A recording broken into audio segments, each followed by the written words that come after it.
for one bout of stretching, no more than a minute is required, but you are doing that multiple times a day. But when the sciatic nerve branches and gets a different name, basically lower in the leg, so active in that sense means you are now not just using your hands, you're pushing down, correct?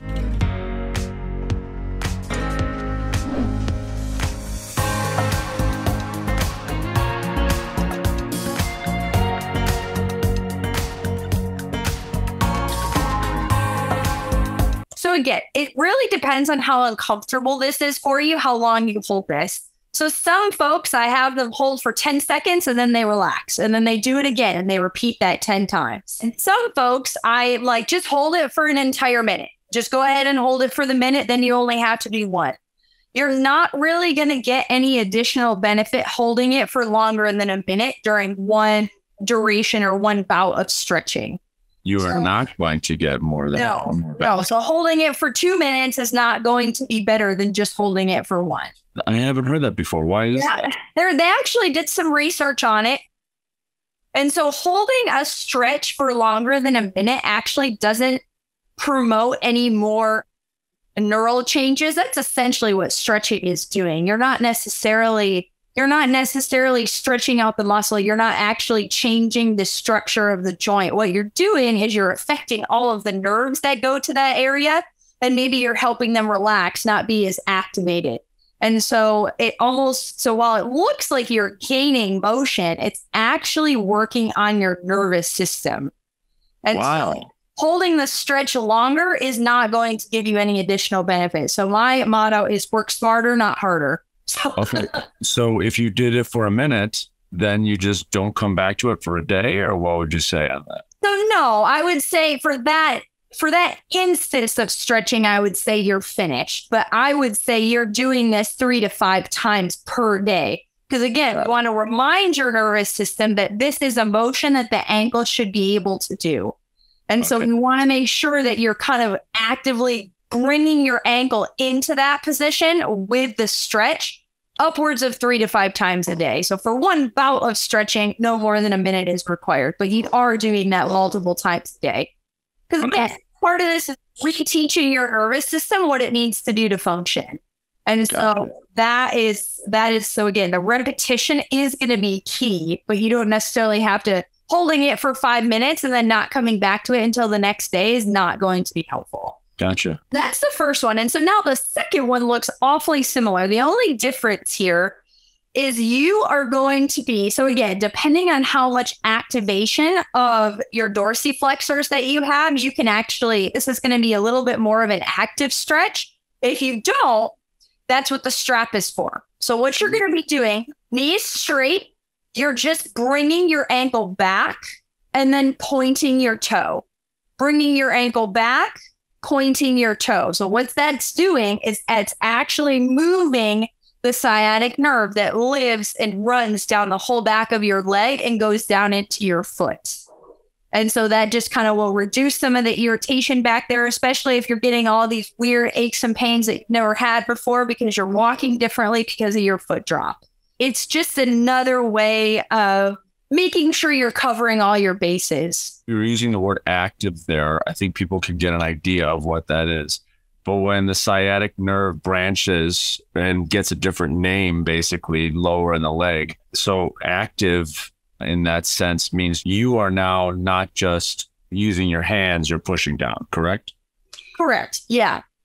Now, again, if you are unable to actively bring your toes towards your shin, which sometimes is the case, so you can use the strap to pull your ankle back, but also just thinking or trying to turn on those muscles, again, is going to be helpful to kind of help those nerves that go to that muscle recover. Even if you can't do it on your own, just trying, even if it's not moving, is going to be helpful. So if I were to just let this strap go, and let's say I have foot drop and I can't bring my toes back on my own. And so if you look at my foot and you can see here that, like, let's say I could move it back like a millimeter on my own. I want you to do that for every rep because that is going to be helpful in helping that muscle recover. Then what can happen is you've moved it as far as you can. And now you pull back. What's the name of this stretch? This is called a nerve glide, sciatic nerve glide, or sciatic nerve flossing. You'll see it written both ways. Okay. So this one, so I would want you to go back and forth about 20 to 30 times without holding the position. So don't hold the position here, just because it could potentially irritate the nerve down the back of your leg. Okay. So just make sure. So again, just 30 and then leave it alone. You don't need to do more than that. Don't be an overachiever on this one. So, because that would get you close to a minute anyways. Would you agree with that? Exactly. Yep. Okay. Exactly. So any other stretches that you would recommend for foot drop? Okay. So the next stretch for foot drop that we're going to work on is one that it's a standing against the wall stretch. So for this one, you're going to be up against the wall. The foot in the back is going to be the one with the foot drop. Okay. The foot in the front, it's just going to be kind of a way to make sure that you're not going to tip over. Your job here is to keep your knees straight and make sure your toes are pointed directly towards the wall. So what people tend to do is they tend to kind of turn their toe out. So when they push, they're not actually getting their dorsiflexors anymore. Or I'm sorry, their plantar flexors anymore. So you have to make sure that your toes are turned exactly towards the wall or even a little bit in. Okay. Then you're going to push your heel down into the floor, keeping that knee straight.